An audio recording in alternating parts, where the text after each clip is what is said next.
Welcome to Oh Brother, a podcast where we try to figure it all out with your hosts, Brandon and Collin. On this week's show, no straight road to Branson. Ahoy! Ahoy! How's it going? Pretty good. How are you? I am well, safe and dry and warm. It's good. Dodging tornadoes is excellent. Nice. You know, it was so weird. This has been a big discussion in my community recently. You see, there's the big TV broadcasters who say one thing. And then there's the local favorite internet broadcasters who say another thing. The tension rises, Brandon. Oh dear. So tense. You don't even know. You don't even understand how insanely tense this is, because the internet, the TV, the big broadcasters paid off by big broadcasting. They said that only when they have to talk about capitalism equals good, right? Not when it comes to weather. That's not how that works. That's not. Well, I mean, look, if it's good for the goose, good for the gander. That's what I say. So I just lump them all together like everybody is. And what we did find out is that the big broadcasters, paid off by big broadcasting, said that tonight was going to be terrible. It's awful, and it's going to be just the worst night ever. But thank goodness we had that independent media to come in and say, nay, tonight's actually not going to be terrible for some of you. And yeah, because there's definitely terribleness for some people right now, so that's not necessarily 100% factual. Which one was right, though? That's right. Everyone's favorite internet broadcasters go independent media. Woot. The secret third option. Nobody was right because it's the weather. Because everyone's wrong all the time with the weather.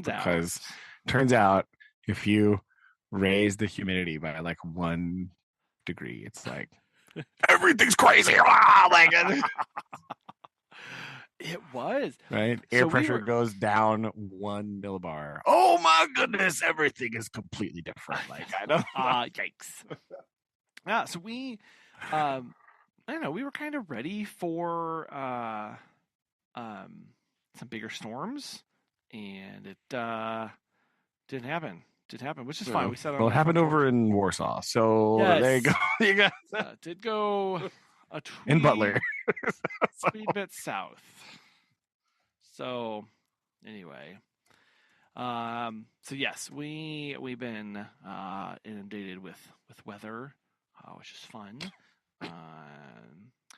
Unfortunately, this has also meant that like all of the practices for like baseball have been canceled. Yeah, and all of the club meetings have been also canceled. From all baseball, I could see being canceled either way, because even if it just rains, still not going on to that one. Like, yes, everything is canceled, and so it's been a much quieter week. That's the problem is that means it will be rescheduled at some point. Well, I don't think they're going to reschedule the practices, though. Oh, that's true. That's true. I don't think for Little League Baseball they really care. They're like, meh. Yeah, that just means that we get 2 less days of practice for the season. So it's not like school ball where like if you don't meet your practice requirements, you can't play, right? Like no playing for you. Sorry. Yes, exactly. So. It is what it is. But well, okay. Other than that, what have you been up to? Then dodging raindrops and not going to baseball practice.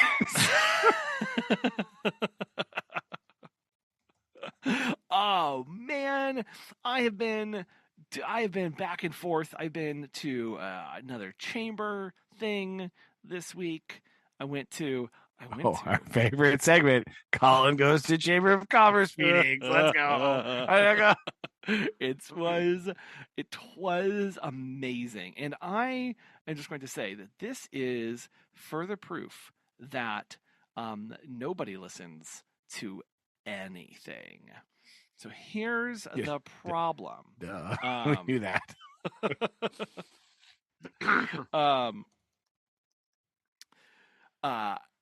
they had we sponsored a table at the lunch. This one was a lunch in the other chambers, and for that one you get a little table, a welcome table where people pass by and you say hi and you talk to them, you do your do your stuff, and then kind of at the beginning after they do the welcome and they say the Pledge of Allegiance and they do all this stuff, then they're like, okay, well we're going to have our table sponsors and spotlights come up and just tell you about themselves, and you're supposed to have 2 minutes to talk.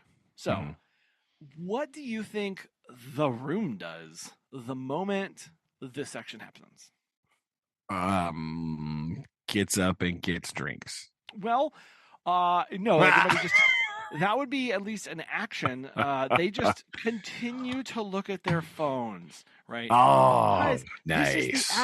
This is the advertisement section of the thing, y'all. This is the ad. This isn't the unskippable IRL ad. Hey guys, yeah, this is the OG unskippable ad. Long before Spotify or YouTube made you do it. This, people, you'd go to an event and somebody would stand up there and not very well explain to you what their business does. Oh, yes. And I know this. I know this. And so it is hard for me to get up there and no matter, because it's no matter what I say, no matter what we say, it's still going to be it's advertising to people, and so that it gets blotted out, right? Because everybody blocks out advertising. But what if you lean into it, like Billy Mays style, right now? If I did that, right? Have you ever wondered what to do when you have to go out of town, but you can't take your pet? Well, worry no more. Yes. So yeah. maybe I'll just have you come up and do it for me next time. Hey, all right. Yeah, here we go. I'm available for voice recordings, just in case you're wondering, in case you need hey, know anybody? I do. I got you. That part is just I recognize that they are there. They want to get to the speaker and the content, or they want to hear from the city administrator or the county people, and so that I'm standing up there wasting their time. We did have a little quick spiel. We practiced it on the way down. We had 2 minutes. I think we did it in a minute 10 seconds, and then they were nice. Done. What I have yet to do, what I actually want to do, is walk up and say, hi, my name is Collin. Everybody hates ads. I have a funky bunch of pet care. No ad today. And I'm just going to walk away. It's an ad, but not an ad. That's really what the anti-ad. Really anti-ad, yeah. Didn't do that. However, in our spiel, we had just a few quick little just key points about us and what we do. And then at our table, people would come by and would ask questions. And I'm like, I looked you in the face when I said this thing about me. I know the answer to this. I almost wanted to just say, I'm not answering this because I need you to just think for a minute. Hey, that's my move. That's what I'm supposed to do. That's what I do to children's, right? When they're like, hey, what am I supposed to do here? And they go, did you hear what I said 2 seconds ago? Now imagine bankers, right? Oh, here you go. Here's another good one, right? Here's what I like to hit them with sometimes, right? Because sometimes I'll read some of the directions, right? And then I also post the directions with their assignment, right? And so if they ask, what do I got to do? I will say things like, man, sure would be helpful if somebody would have posted those directions somewhere where you could read them. Man, it's too bad no one would ever do a thing like that.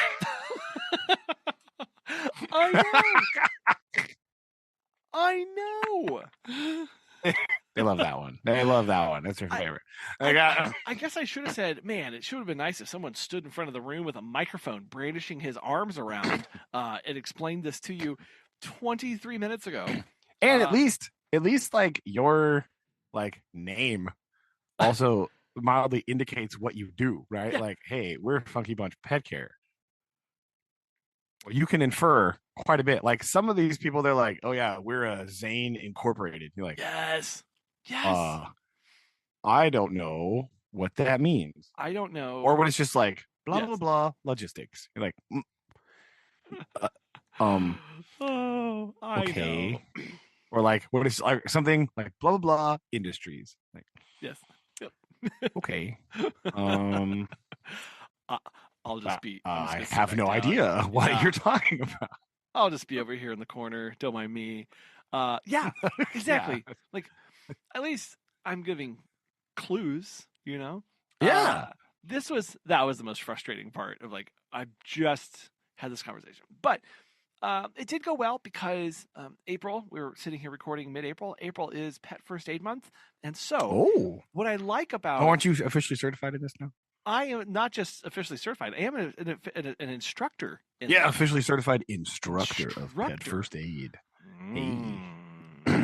Yes. How exciting! So, I what I like about this one is as you come in, you get a raffle, right? And then at the end of it, any business who is there can put something in the raffle, and you walk up on stage. They hand you a microphone. You're supposed to say who you are, who you're with, and what the raffle is. So it's an extra little like boost for you. So I came out and I said, Collin, Funky Bunch, April's Pet First Aid Month, and so we are giving away 2 Pet First Aid kits. Nice. This is something nobody expects. Like, boom. Yeah. Everyone's like the Spanish Inquisition. Exactly. Maybe, but actually anti because it's first aid kit, so it's meant to heal. That's true. It's like the anti-Inquisition. That's a good point. But yes, what they thought they were doing to those witches. Turns out healing their soul. Yeah, turns out no. Turns out that's not how it works. So this is very unique because it's not a koozie. It's not a tumbler that they pulled off their desk running in 3 seconds before they were supposed to do not this. Generic tumbler with different name printed on the side. I think one lady actually one day had a tumbler with just like a bunch of pens in it that I'm fairly certain she just grabbed out of her drawer from her desk. This is a white elephant gift. You got the occasion wrong. Okay, that is yes. That's Office White Elephant gift party. That's what. Now there's one there. It's again, I'm all for like really memorable stuff that's really on brand. So like the tumblers and the t-shirts and stuff, that's annoying. There's one there. Yeah. It's called Marketing by Mandy. What is it? She goes, hi, my name is Mandy. I'm with Marketing with Mandy. I do marketing. And it's great. And then what she does is she has her Marketing with Mandy popcorn mix that one of her clients who she partners with, who pays her to do their marketing, they're like a popcorn company. And so she has them make a special mix of flavors. Nice. Yes. And so it's like, you can't buy this. You can't get this anywhere. And she's giving away her exclusive own mix of popcorn. Like, what? I love this so much. I do. This is excellent. Yes. This is how you do this, people. This is the kind of, and it's I'm sure there's some sort of bartering going on where she's not paying full price for this. She's still out rendering the services and whatever for the popcorn. But it's like that. It's unique. It's special. It's got her own sticker on it, like Marketing by Mandy mix, and like just like it's so great. And that's what we were trying to go for. That's what I'm trying to go for with like we're giving away pet first aid kits. Like it communicates. It's different. It's a little quirky. It's also pretty serious and dull, but like it's not popcorn, but like whatever. Like we're working on this. So that's like, I'm like, oh, I found this. Plus, I can get them in bulk for like $10 a piece. So they're not insane. And if I do one a month, that's only 12 a year. Like, I think I can do that. So that's our new thing of trying to do that to make this interesting and helpful because nobody needs another tumbler. Nobody needs another t-shirt or pen collection. I got Brandon, are you familiar with Cutco knives? Absolutely not. I have no idea with what you were speaking of here. Man, Cutco American-made knives, guaranteed forever. If you do this, you can buy sets. Cutco makes their millions not by you run-of-the-mill person coming in and buying them. No. Somehow, Cutco knives and knives sets have become this, like, it's what you give people while you're like wooing them to get them to do business with you, right? Like, what a strange gift. And here's was their innovation. Let's say you are a salesman. Is this like cutlery, or is this like it's pocket knives? No, this is like kitchen knives. Okay, all right. That's what. Okay, that's even. I think that might be weirder. No, because here's where their knives is. Unless they also bring you pork chops, right? Innovation. No. Their innovation was you can buy any of their knives. For example, these are not cheap knives. Their stainless steel table knife is $80. That's the knife that you're supposed to go on the table with you. I have a lot of questions because, like, as far as like knives go, and how a lot of knives are branded, stainless steel, not exactly like what you're going for, right? Like, you need some sort of like number marketing, right? Like, not just stain. Like all those German knife companies, they're not just being like, "Yo, it's stainless steel, bro." Like, what's cool? Like, no, that's not. Now, I got a Santaku, so I actually did win one of these from a while ago. A stainless steel, it's a Santaku style trimmer with sheath in white pearl. It's $120 knife. So these are not inexpensive. But so this is like, that's the same price as like a Wulstoff. Yeah. Right. Yeah. Which is kind of insane. Yes. That's same quality stuff. Here's where they really upped this, though. You can pay for two separate things. One, these will come in a gift set box where it's like, welcome to the Cutco family, and blah, blah, blah. It's presented really nice. So already it's kind of elevating that experience. Mm-hmm. Secondly, you can brand these. Now, here's what they so here's where people go wrong. And this is, if you're listing people and you're a marketer, here's what I need you to desperately do. Never give a gift with your company's logo on it. That's not a gift. That's branding and marketing. What you do, and here's where this, because some guy wrote this book about it, I forget what it was. He's all about Cutco. It's something about client happiness. I read it, and it was, that's whatever. I cannot tell you how much I do not want to read that. Like, I know. Don't put that on the reading list. Okay. It was actually, his whole point was like, get to know the person you're trying to connect with and surprise them in a unique way. So like one of the examples was he was trying to get this client to use his whatever system, and he took him to it's all that like, hey, let me take a client to dinner, right? That it's that kind of thing. But instead of taking him to dinner, he like found out that his wife's favorite movie was like Casablanca, and so he went out and found an autographed poster from one of those people in there and like gave that to him. Like that kind of stuff, like how to actually do gift giving well in a corporate sense. Like, yeah. Except for that's just how to give gift giving well. Period. This is his like that's not. This is what, because marketers suck at this. Marketers cannot in and of it, like, it is impossible for them to be selfless. So this. Have you ever met a marketing person? Yeah, this is novel to them. So if you're listening to this and you're in marketing, you don't give a Cutco knife with your company's logo on it. You give one with their company's. They're either their company logo or their name on it. Now, you've given them something personalized, and they're going to think about you without having to see your name on it every time. So that's the spirit behind these, and that's where they make a lot of their money, is in like these gift sets that people buy for other people for like marketing and etc. But people do swear by these. They're supposed to be amazing and whatever. The one I got was branded with that person's company, so they failed this test. So I will have a link in the show notes to Cutco. And I actually should send this to you so you can. Oh dear. But I could put my own face on one. No, I'm just kidding. Yeah. So I did that. I didn't win anything this time, which is unfortunate. No, that's all right. So that was your branding corner. Oh, good job. And then I joined a secret organization.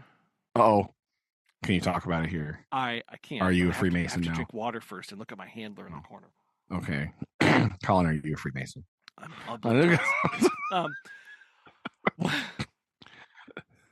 So we've been trying to figure out ways, again, like this is like branding, marketing kind of stuff with my business is all I do these days. I joined the Springfield Apartment and Housing Association. Okay. Please elaborate on why you would do such a thing as I told Megan, I said, a person that does not live in Springfield or sell houses. So very honestly, I did this mostly to be spiteful, but that's something else. The best reason to do anything. Yes. Because here is the thing.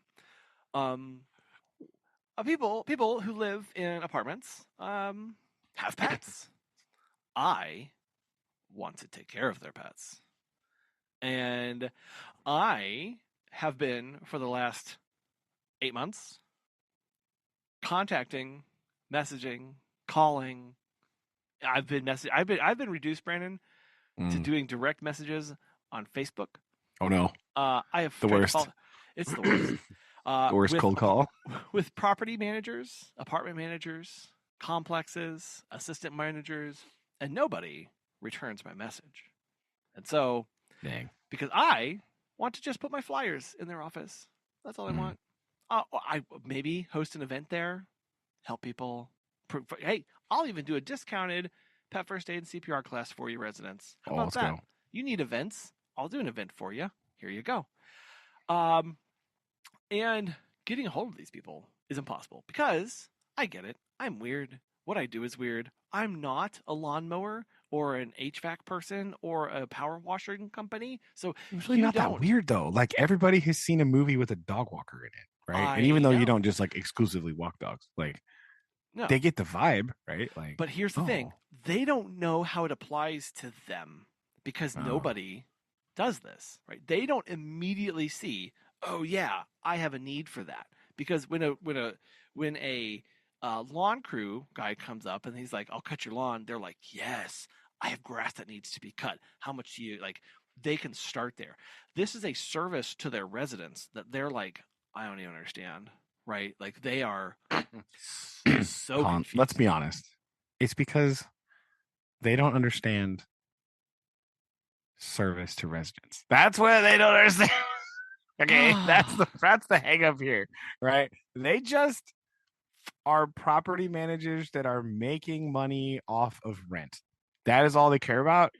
And so providing a service is a foreign concept. Like, what do you mean I could be helping people? That's not how this works.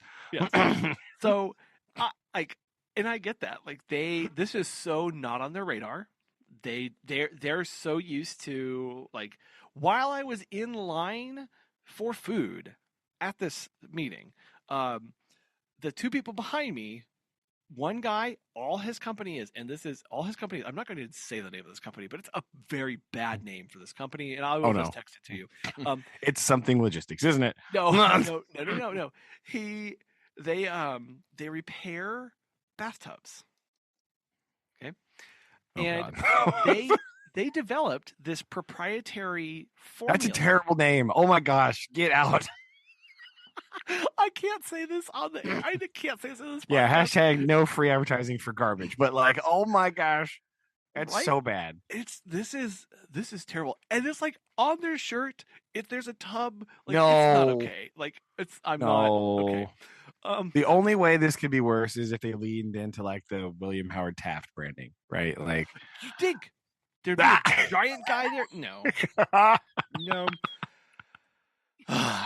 Anyway, they developed this patch, and what this patch does is it allows apartments to basically do a custom seal and patch on their own that they would have had to pay a repair guy to come in and do. So they, like, while in line, made a deal for this, and they had never met each other before. And it was just like, what do you do? What do you do? I need that. Absolutely. Here's my card. I'll call you on Tuesday. We're going to, like, here's my man. Like, it was amazing. And nobody thinks like that for what we're offering. So I says to myself, if they won't respond to your messages, you need to go crash their party. Oh, yeah. So did I pay an association fee to join this? Yes. Oh, yes. Was it a steep association fee? Did Megan kill you? It wasn't, because what I found is they have 2 tiers. It's like, are you an apartment? Yes, no. And I was like, oh, no. And then like, okay, you are an vendor. And I'm like, yes, I am vendor. An vendor. Yes. I am an vendor. Sweet. And so I was like, okay, so I'm paying a vendor rate. It's not... Okay, it's not so bad. It's probably better than... I'll just say that. But I'm like, you know what? I need to be here. I'm just going to go. And I found out. I didn't even know this, because I knew nothing about this. I just saw who were members of this, and I'm like, I gotta be there. So I applied, paid the membership fee, set up my profile, I paid money to go to this lunch. Oh no! Okay. And I just waltzed in, and I just walked in, and they at the beginning they allow all of the vendors who are present a couple minutes to tell people about themselves. And hey guys, Collin here with... I was like, well, I had genuinely no idea. So all I said for this first intro, was pretty much what I said earlier of like, hi everybody, I'm Collin. My wife and I own Funky Bunch Pet Care. You've got pets. Your people in your community have pets. I want to take care of them. Talk to me to learn more. That's all I said. I sat down, right? Nice. Leave them wanting more, right? Yes. There you go. Tantalizing. Yeah. So my next one, what I'm going to say is, people, I would just want to start off by saying, happy people stay in their resident longer. Pets make people happy. You do the math. I make pets happy. Bang! And then I'm going to say, I take care of pets. Happy pets, happy residents, happy you. I'm Collin with Funky Bunch. I'm going to sit down. That's what I'm going to say. That's all I'm going to say. Yeah. Right? Okay. There we go. There we go. Because I have to get away. Like, this is hard for me. I have to get away from just like over explaining. What, Collin? You would never. Just like short, succinct, to the point. And I'm not solving their problem. I'm trying to solve a problem for the residents, which we did already talk about how they don't really think about nor do they care about. So, there's that. So, this is I'm in a new secret organization, and I'm happy by this. The Fraternal Order of Housing and Development. There we go. Yes, it's gonna be great. It's not gonna be great. But anyway, so that's been my week. And then tomorrow I'm actually traveling back down because I am teaching a pet first aid class to my employees, not to the public, but employees. So all right, it'll be lots of exciting fun. But yes, how about you? What's been going on? Well, last time we talked, I had to rush off for quinceañera action. Oh yes, right. So that was super awesome. I don't remember. Somebody told me, but I forgot. Whatever band they had playing at the end during the party time was just super awesome. Oh, there was like 20 billion people on the little stage, and it was fantastic, right? Like, Nice. It was so good, right? So I can't remember. I'll have to ask again and see if the other women girls can tell me. But the band that was playing was amazing. So we stayed for some of that part too. So we ate, we hung out and talked to a bunch of people, and then we watched the presentations. Like they do the thing where there's like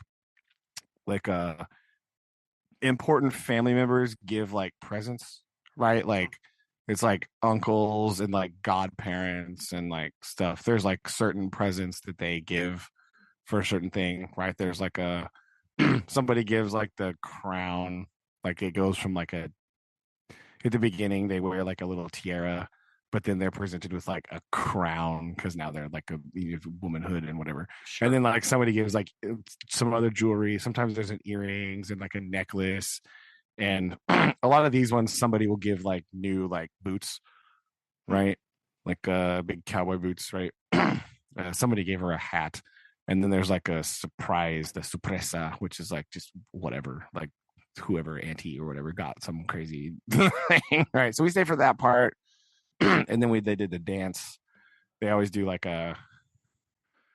like the the girl and like her escort, and there's like a court, right? Basically, right? They do like a dance thing, like a big dance that they've been working on, and then there's like dances with like mom and dad, and sometimes whatever other family members are there that they have like a dance with, and then they just kind of stopped for a while, and everybody like just slowly went outside, right? And they don't always do this one, but like they like because this girl has like giant family, right?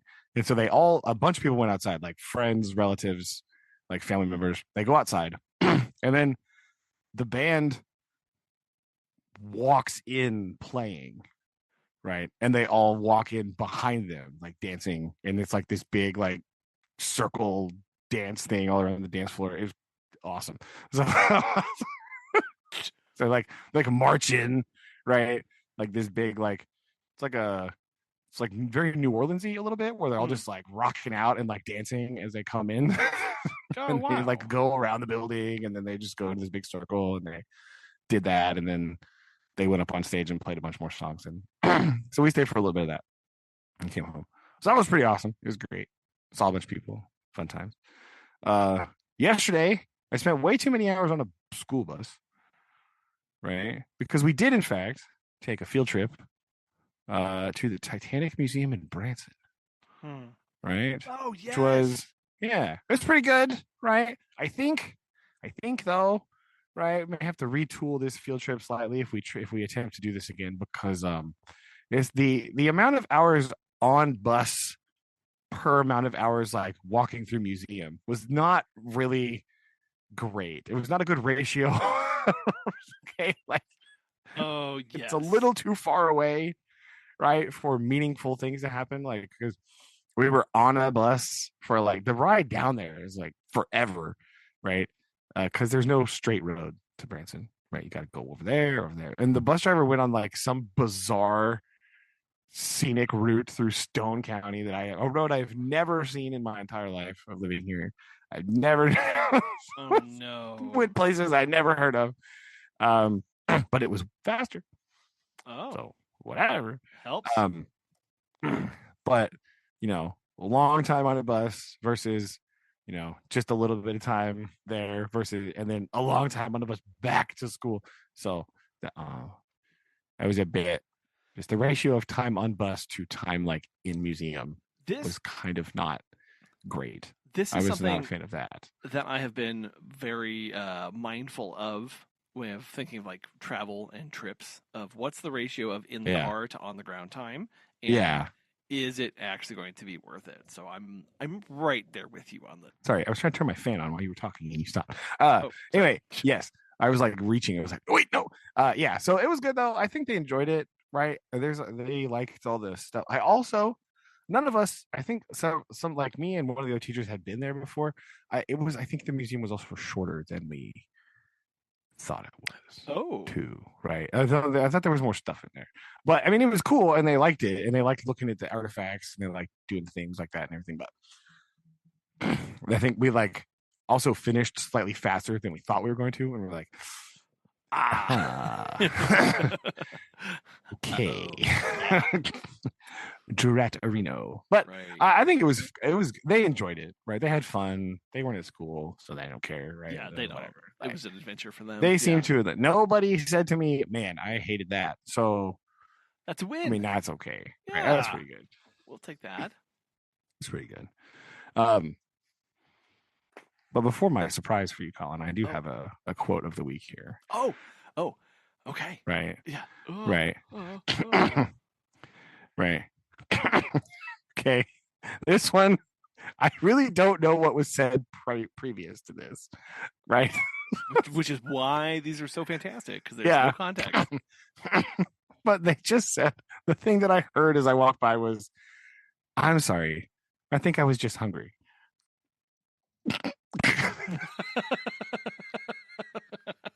I'm sorry. I think okay, you know what? I think they had I think they had snapped at him a little bit earlier. And they literally just were like, "Hey, I'm sorry. I think I'm just hungry." You know what? That is a self-aware person right there. That is. I know. It was great. No, it was great. Great. And yes, it's like, what happened? Why the hunger? What'd you do? Yeah. And I mean, this is the class right before lunchtime. Oh. So, we haven't eaten lunch yet. Right. It's almost noon. Getting a little antsy. Sometimes we don't eat breakfast and then we're grumpy. But it was this is an unusual amount of self-awareness. Yes. I'm gonna say so. That is... I like this one. But I did I'm sorry. I think I was just hungry. Sorry. Okay. Well, nice.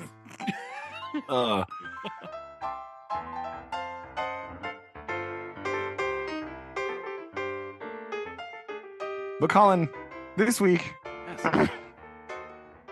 I have sort of melted my brain. Oh no! Right, doing some research for this show. What? You're not supposed to do that. As it turns out, Collin, did you know that there are over 30 movie and theater adaptations for Great Expectations? I did not. Do you know this? I did not know this. Yeah. Movies, TV, and theater. There's an absurd number of adaptations of this property. Okay. Yeah. Yeah. I wonder why. Yeah. I wonder why that fact is relevant. Collin, that's because I watched 4 of them. Okay. I'm here to tell you about a selection of the very best and the very worst screen adaptations for Great Expectations. I was so worried that number was going to be higher. I was so worried. I might have a bonus one later if I can but the amount, oh my gosh, some of these, it was a struggle. Yeah. Right. It was a struggle. Anyway, I do want to, I had a thought while I was watching these though, right? Because there are some where you can clearly tell that they watched one of the other ones. Oh, right? No. So no, it's just homages. Well, sure. Right? Or it's inspired by.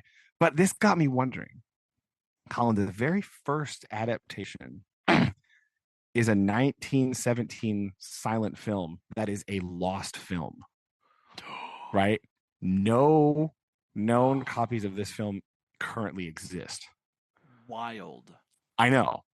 So I wonder, were there things in that movie that have influenced the couple that came after that then became important staples for the movie version of this story? Mm-hmm. Right?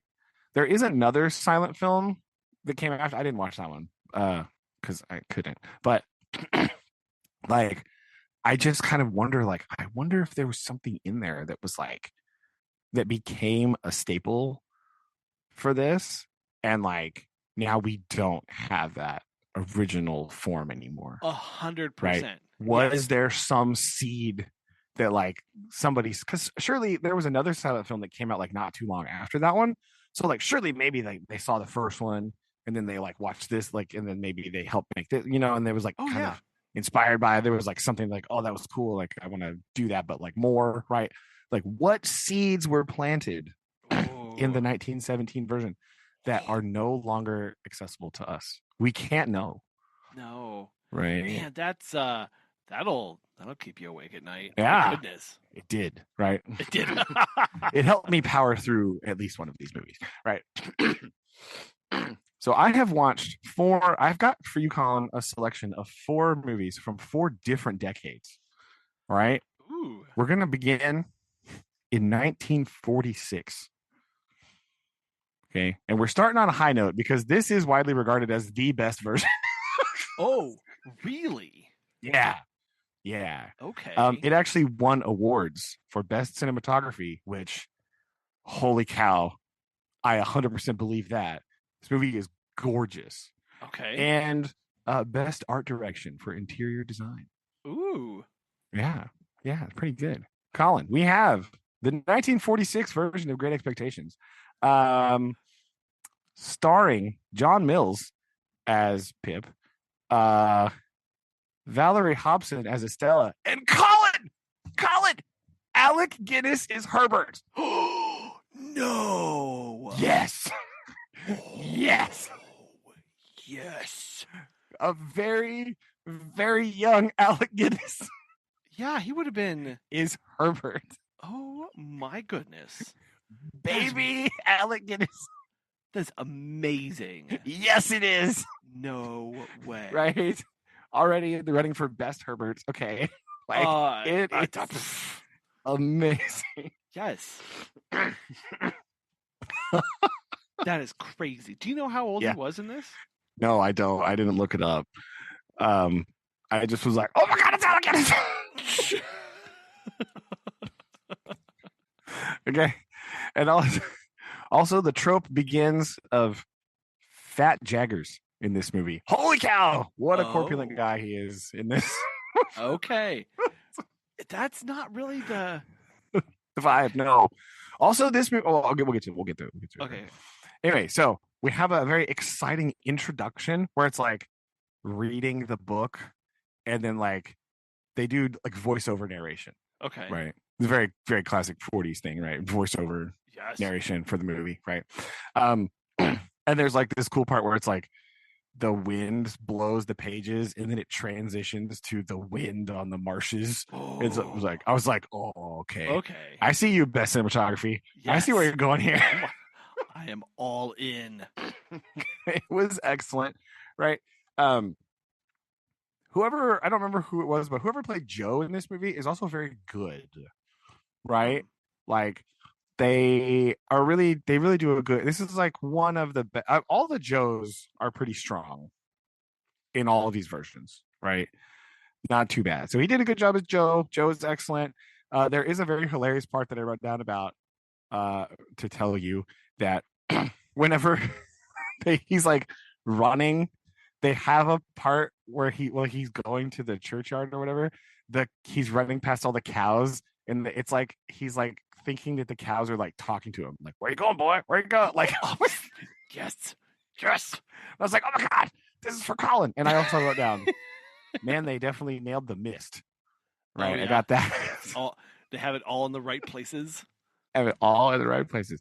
Now, this movie begins something that is consistent through every version that I watched. Okay, which is what started making me think about this 1917 version, right? Okay. Orlick does not appear in any of them. No. Yes. That whole storyline is gone. Right? Which, yeah, no Orlick at all. They're all just like, oh yeah, the sister got sick, heart died. Like that's how it happens. In every single version. That is not what I expected. Yeah. And no Orlick at all. Which makes sense in the movie because you cut out all this stuff at the beginning, and then towards the end, you don't worry about it at all. Right? Yeah. You don't return and do all the blah blah blah, and that doesn't happen, right? Sure. Also, there is no Star Top anywhere. Oh, well. That character. I mean, again, this is unsurprising, but like that character does not appear. So yeah, no Orlick, right?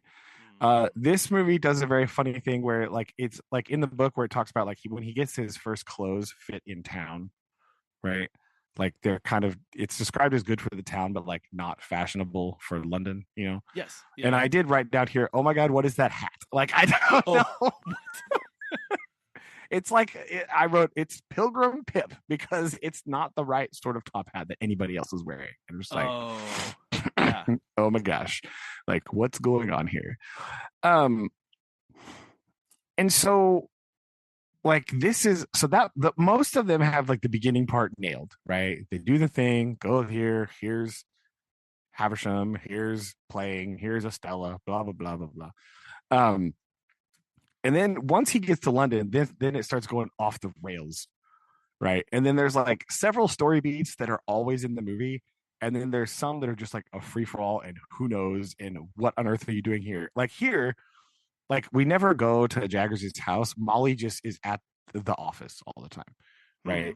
So she's there, and like also this version has like no Wemmick, right? Interesting. So there's no Wemmick, there's no Pumblechook. I wrote, oh no, how terrible.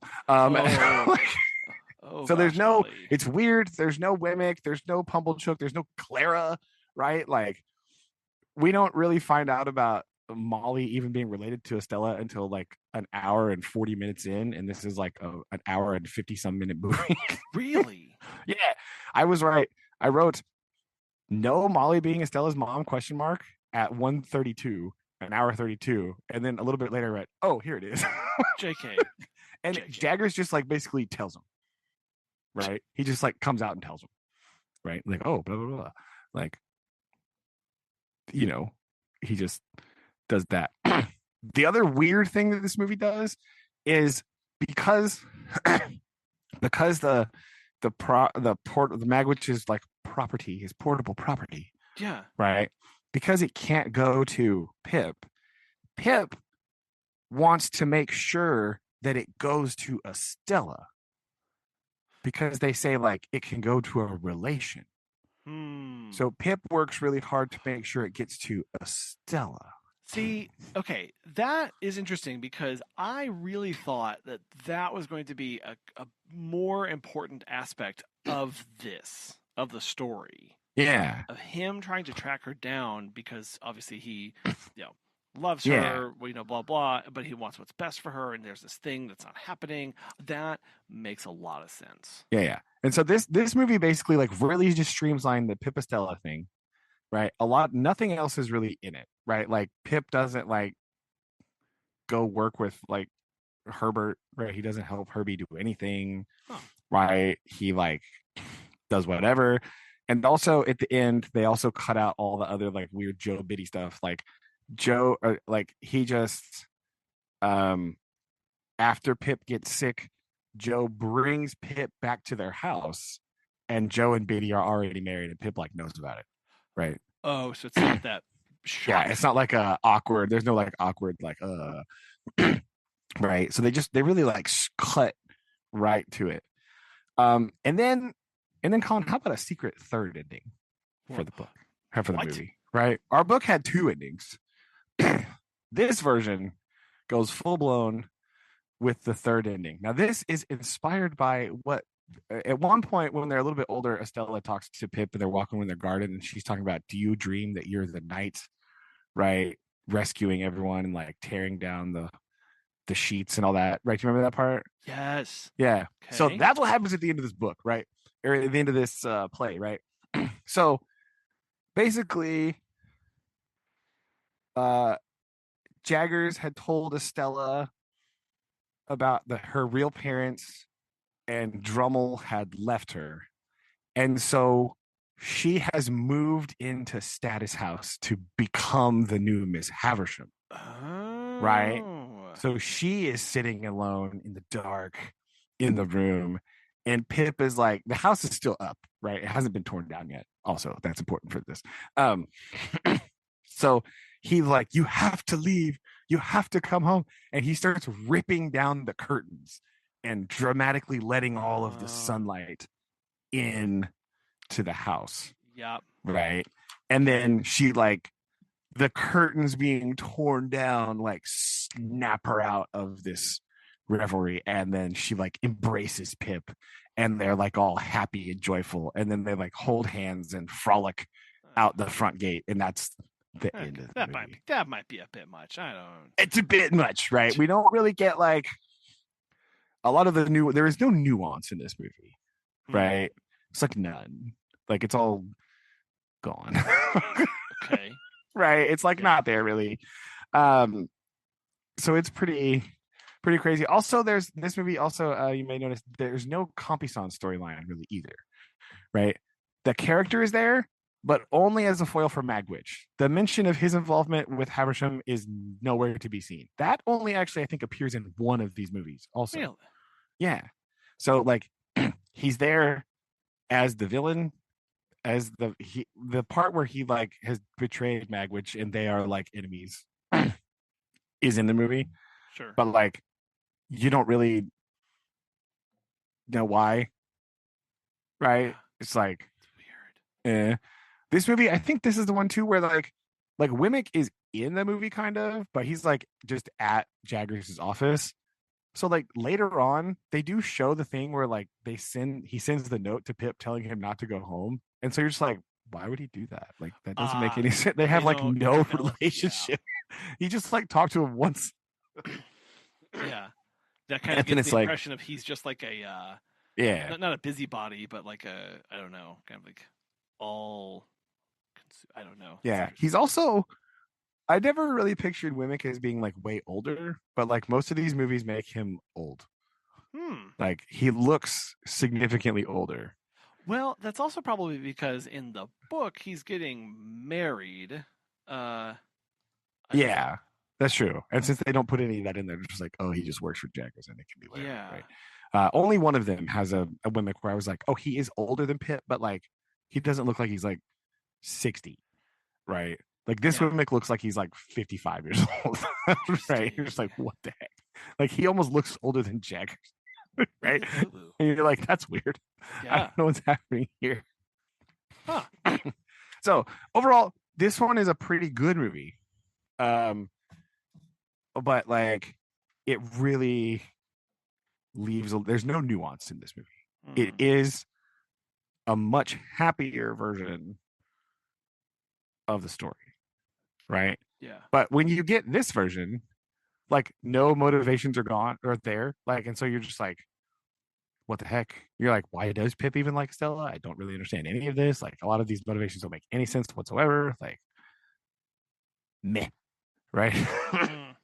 It's very weird. Yeah, you kind of lose as well, and especially without the like that's an interesting time. I don't know. I don't know how I feel about that. I mean, how do they resolve the Magwitch thing again? Like how? It's the same. Like he goes, it's the same. They're going on the boat, but it is just like, oh, boom, we got to get him out of here. They go, they dress him up as a captain. They go on the boat. There's just a police boat there. Attacked, run over by the steamer, done. Like it's that part's the same. Oh, interesting. He dies, but then Pip is worried about getting the property to Estella. Yeah. Right. Okay. But that part's all the same, right? That part's all there. Yeah. So that part, it's kind of weird. Whatever. So yes. Okay, what do we got next here? We've got okay. Next up, Collin, I have the 1974 version. Oh, it was a made-for-TV movie. This movie is a wreck, right?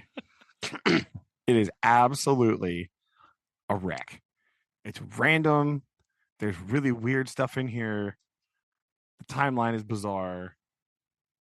However, I do have a reason for that, right? I think it's because this version was originally planned to be a musical. But they changed their minds after 7 weeks of filming. Oh my goodness. So I think they kind of had to cut together a bunch of stuff that they had already. right? Way. Yeah. And so this one is real weird, right? It's crazy. That is. I don't even know how you like. What? Yeah. Yeah. So it's real schmack, right? Also, I wrote in big words here at the top, this was made in 1974. So all I wrote was, oh my God, the hair. Like, it's just, it is just, some of these people just have their actual haircuts, I think. Oh, I guarantee you, they just walked on stage and were like, "This is it." What do you? Pip's haircut in this movie is so bad. Oh no! Both young and old Pip, terrible. It's so distracting. It's so bizarre. The only person I know in this movie is Joss Auckland. Is Joe. Josh right? Auckland. This is Hans from the Mighty Ducks. Really? Yeah. What? And the bad guy in Lethal Weapon 2, right? Well, this is he is Joe. And he, I think, is the best part of this whole entire movie.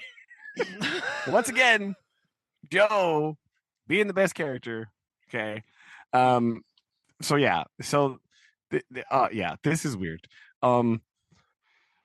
They just sort of like bring up Miss Haversham at Christmas dinner, and they're like, "Oh yeah, you're gonna go here." Blah blah blah. Like they just like no intro, just like bang, right? Again, we have voiceover for all this stuff, right? We do get a timestamp of being in 1830 at this point, also. Oh, interestingly, right? Yeah. Okay. But we just sort of jump in, right? We get the opening scene, graveyard, villain. I'll cut your liver out, whatever. And then here's another place where something very weird is happening. All right. First of all, at the beginning of this book, Pip is 15. So, or this version, Pip is like 15 years old. They mention that. So we've skipped already like 7 or 8 years. Yeah. Right. We're jumping in. And they haven't, all these movies have like a young Pip, and then we transition to a different actor for old Pip, right? We have a young Estella, and then we transition to older Estella. Not this movie. They just used the same woman. And she's like 33 years old. Oh. But she's playing young Estella. And it's kind of creepy. Yeah. Right? She's like prancing about and frolicking around her pigtails, like, "You may kiss me if you like." You're like, "Oh, bro, what is this?" No.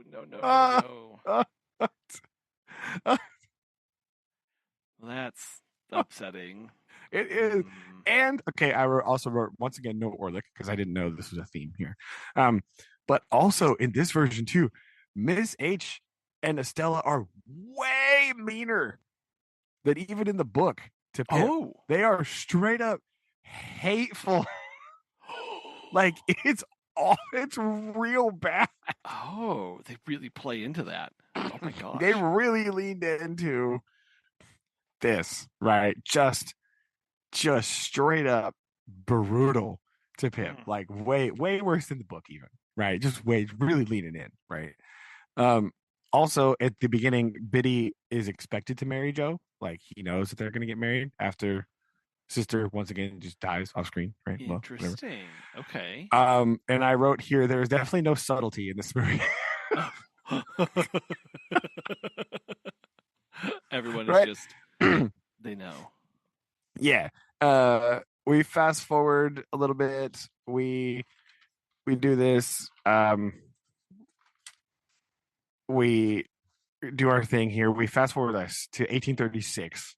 Right. We do the thing. Here's your expectations. Go to London. Boom. We talk to Jaggers a lot more. Jaggers also super hateful. Right.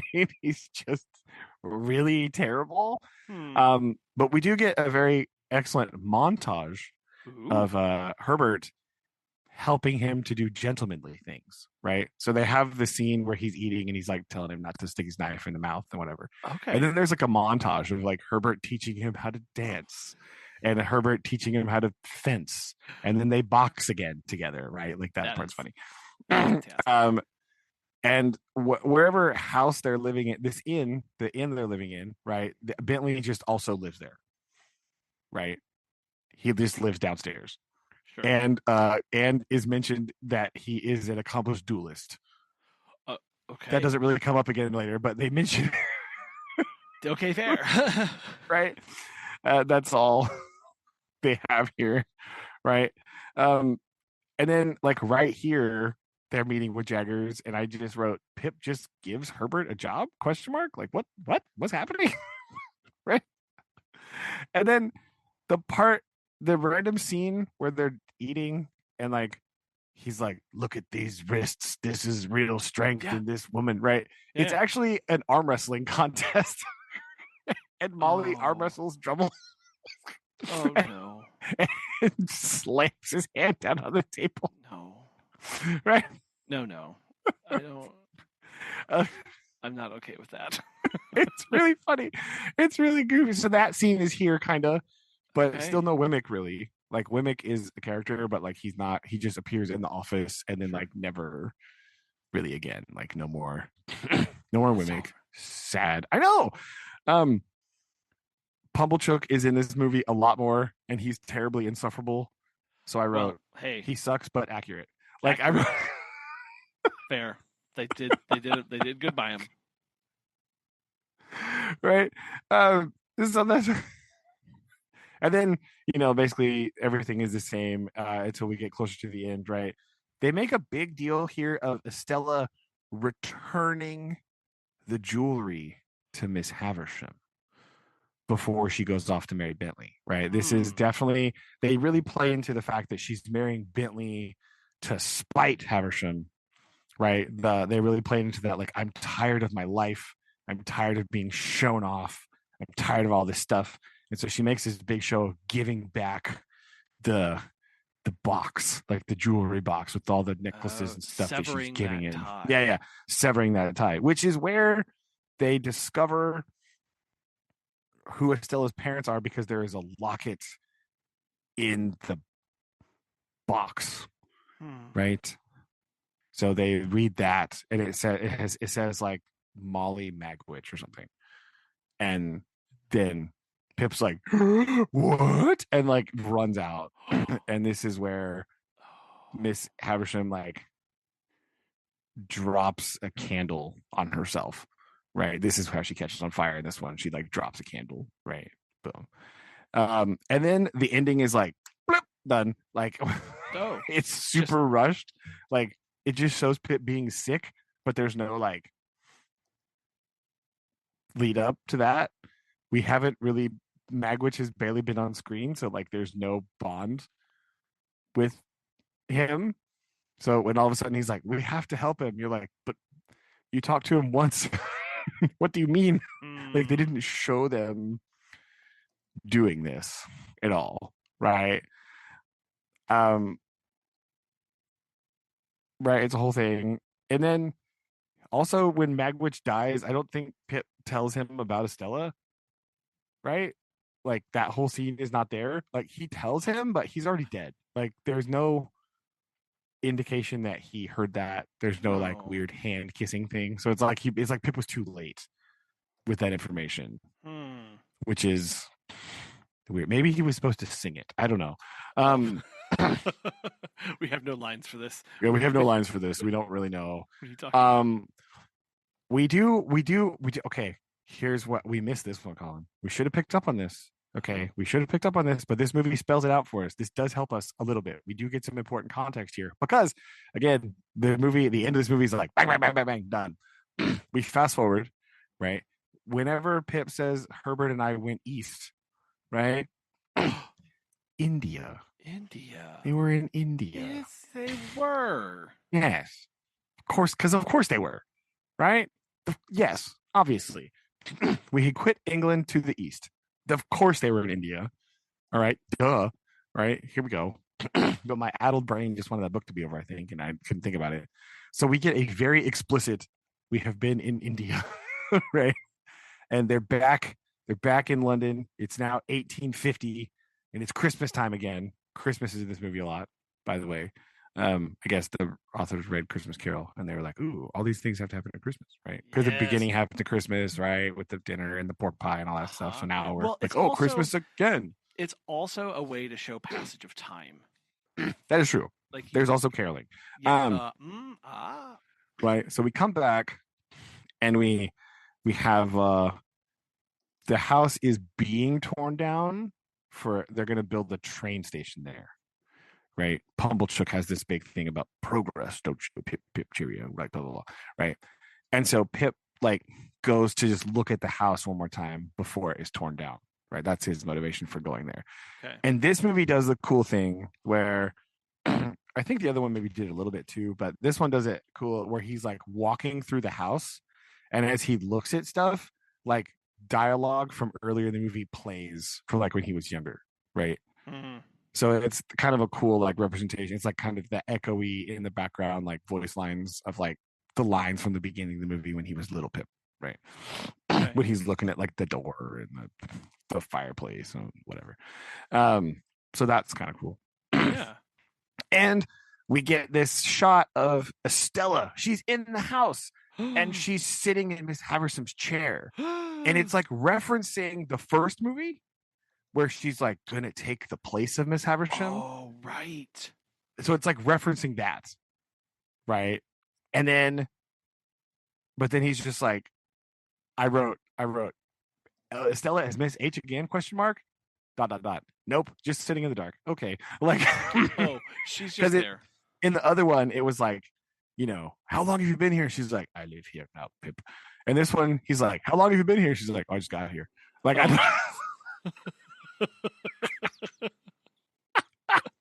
okay.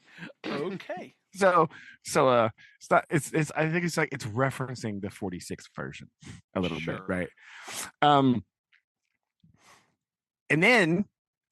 then we get this string of dialogue, and I just wrote, I'm sorry, what? Where she says that the real reason she married Drummel was to escape loving Pip, and that she had actually loved him all along. And I wrote, I'm sorry, what? No, it's not. I don't believe you. I don't believe her either. Remember how earlier I wrote straight up hateful, right? Here's it's a direct quote from me. And then Pip declares that he still loves her, and then they leave through the gate again. Yeah. So this version, Collin, I could not say it better than what somebody has already said. Right. I will send you I pulled up. I'll have to send you these. I have the Wikipedia articles pulled up here. Yeah. Right. Okay. So I'll send you these in a minute. But the right. This is from the listener. I don't know if this is like a newspaper or an article or whatever, but this is a critic comment from the time. Okay. I could say a lot about this movie, but why bother when it's been said so good by someone else? Okay. Right? Everything is wrong with it, with a sort of dedicated, inspired wrongness that, in itself, is breathtaking. Oh, that's good. That's good. I know. And this is very accurate because this movie basically just like misses all the points, right? Like, misses every point. You know, that's genuinely rich. I need to save that so I can save. You could reuse that one for sure. Oh, right, for sure. That is going. Yes, I'm. That's amazing. Oh man. That movie was hard to watch. It was rough. Right? But because it was only my second movie, I managed to make it, right? Oh my God. Collin, the third one, I'm pretty sure in here somewhere I wrote, oh my God, if I was watching this on YouTube, I would put it on double speed, right? Because oh no, this next movie it either lingers too long on things that it shouldn't, or it leaves out things entirely, right? Yeah, and it just, the pacing in this movie is weird, right? The things they think are important in this movie are weird. This movie eschews literally everything except for the Pip Estella love story. All right. Pretty much. However, that is because, Collin, this is the 1998 version of Great Expectations, starring Ethan Hawke and Gwyneth Paltrow. Gwyneth Paltrow? Yeah, a very young Gwyneth Paltrow as Estella. Okay. Now, before I continue, I need you to know that this movie also is a contemporary setting. Right? So this is a modern retelling. I wrote 1998 contemporary setting because of course it is. Because of course. Because it's 1998. That's yeah. what you do in 1998, right? You everybody saw Romeo and Juliet and we're like, oh snap. We got to do that now. Right? Yeah. That's what we have to do now. You see? That's what happened here. Okay. So, but Collin, the casting in this movie. Yes. Okay, the casting in this movie, Collin. I don't know if you're ready for this. I don't. Ethan Hawke is Pip, whose name is actually now Finn. Finn. Just kidding. But Gwyneth Paltrow, still Estella. Okay. Magwitch, who is now a person named Lusting, is Robert De Niro. No. Yes. They got Robert De Niro? Robert De Niro is the Magwitch insert character. How'd they get Robert De Niro? I don't know. Joe is Chris Cooper. Dude. Yeah. Okay. Yeah. Miss H, right, is Anne Bancroft. Really? Yeah. Whose name is now Dinsmore, by the way. Okay. Dinsmore. And then Josh Mostel is Jerry Ragno, aka Jaggers. Boom. Collin, the biggest sin of this movie.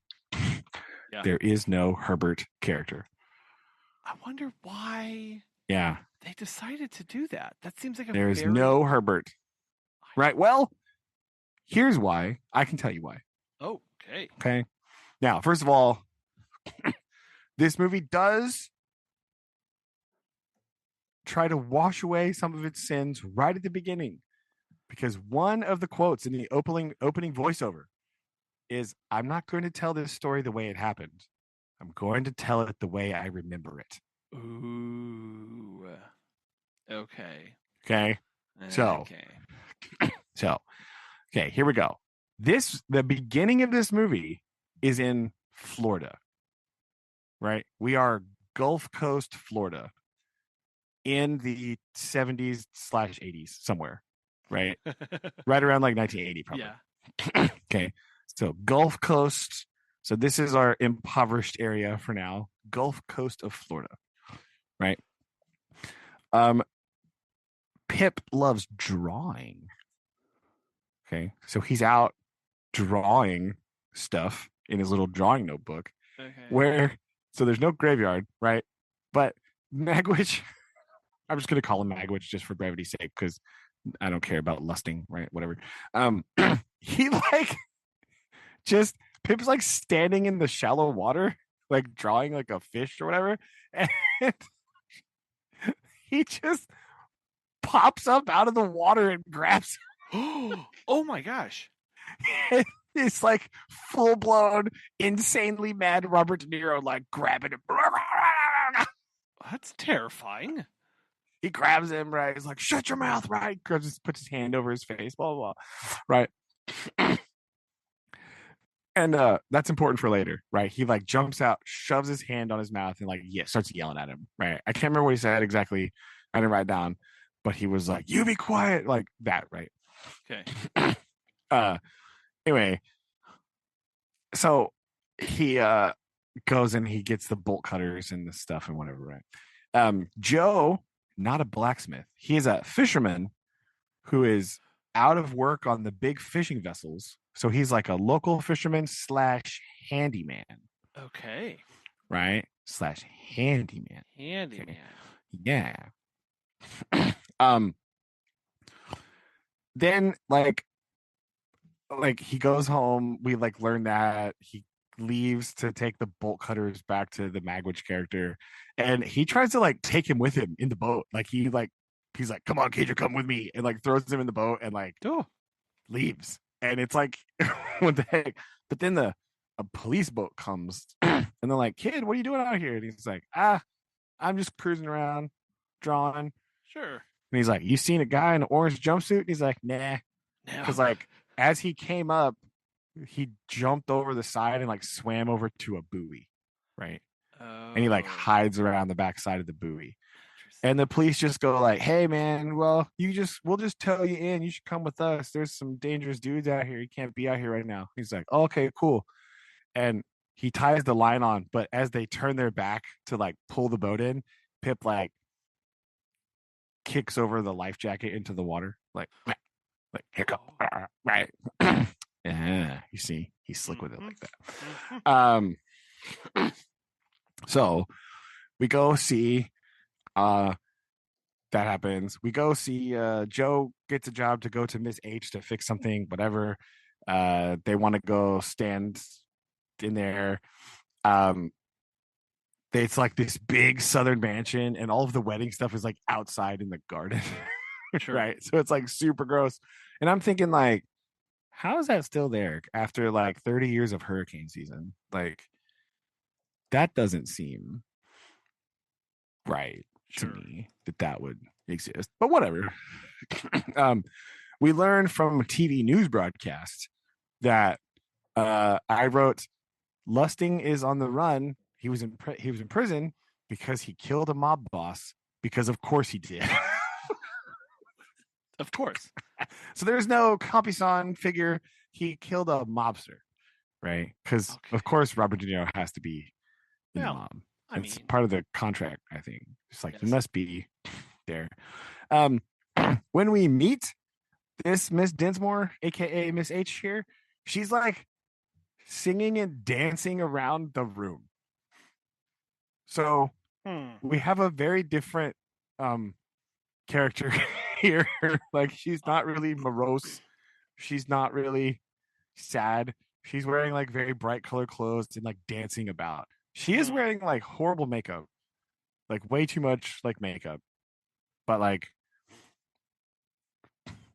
she's definitely not sad. Right? She's just like prancing about. Right, which is really weird. So instead of wanting him to play, she wants him to dance, and he doesn't know how to dance. Yeah. But he can draw, so he draws Estella. Right? Oh, here it is. Here we go. Actually, they also, Estella and him just like kiss right now, like at the water fountain. Why not? That's weird. And then, like, again, sister just like disappears. Like, we have no idea.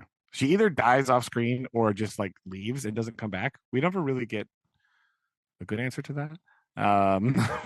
Like, right? We jump forward to the 1980s, where it is now older Estella and Pip, and they're still hanging out. And she has to go to some sort of big party, and Pip says he'll escort her, but he's not on the guest list. And then she jumps in his truck and said, "This place sucks, let's get out of here." And they go to Pip's house and they have this like really awkward encounter, and then she just goes home. So like, that part was weird and didn't really need to exist, right?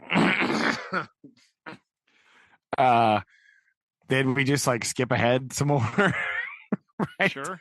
Where she goes to school, and then Pip like loses his muse and he gives up all of his art, right?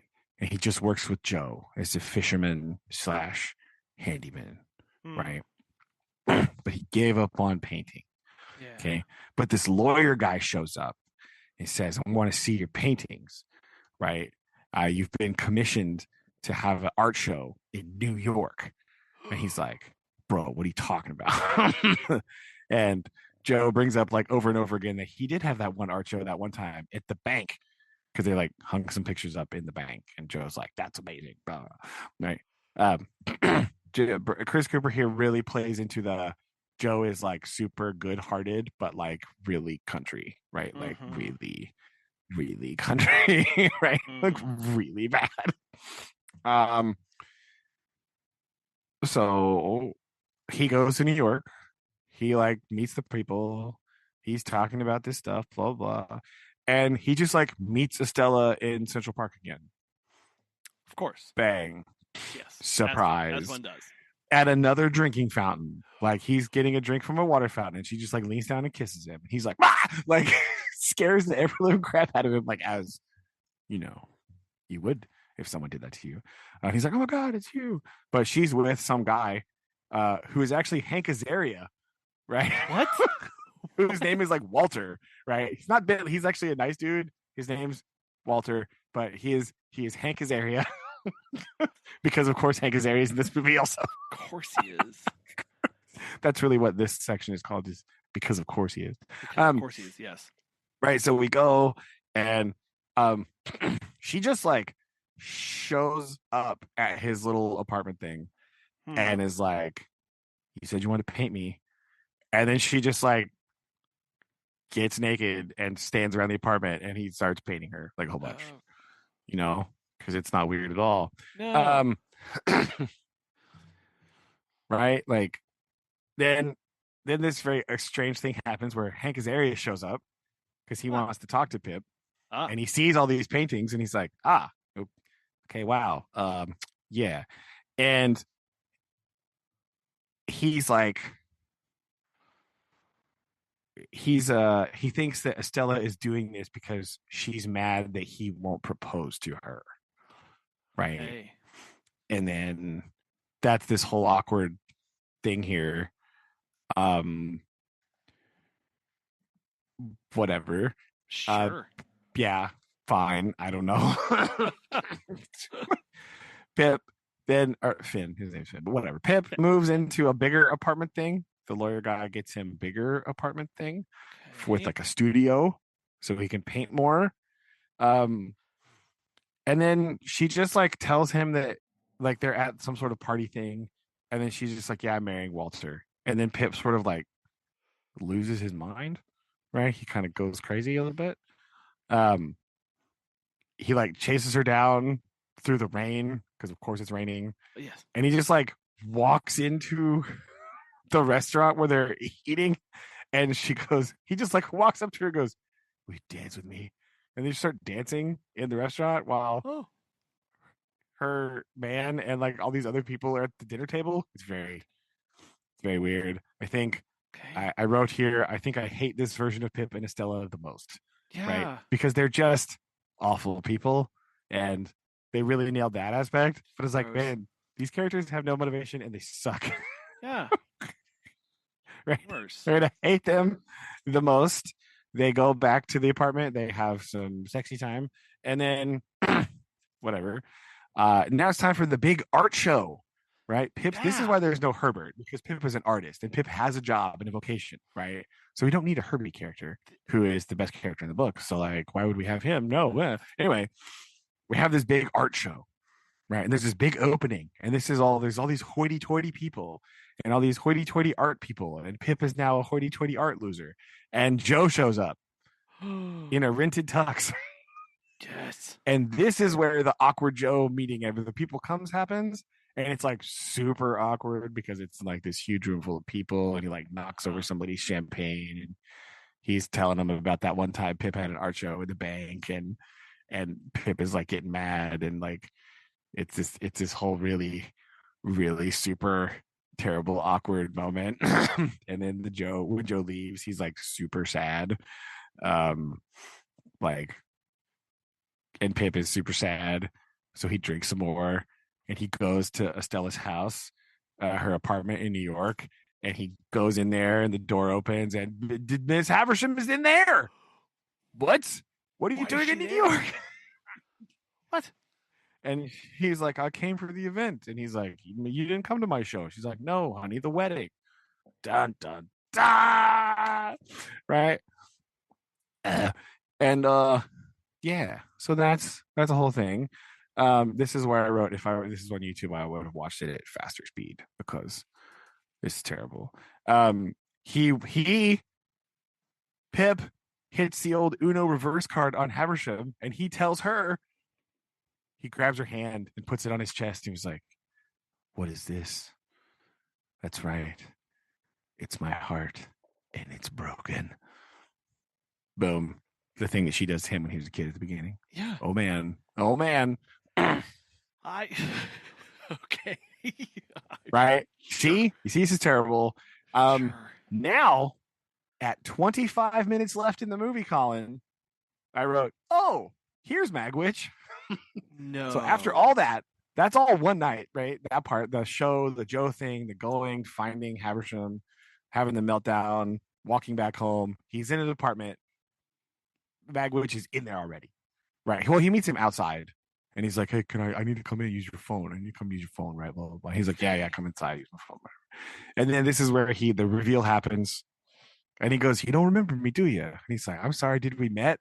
And this is where Robert De Niro all of a sudden just jumps forward and grabs him by the face. He goes, "Shut your mouth, boy! Shut your mouth!" And then Pip has this like flashback, and he goes, "Ah, you do remember me," and like pats him. What? And there's also a painting over in the corner, which is him, and he's like, "See, who's this good-looking guy?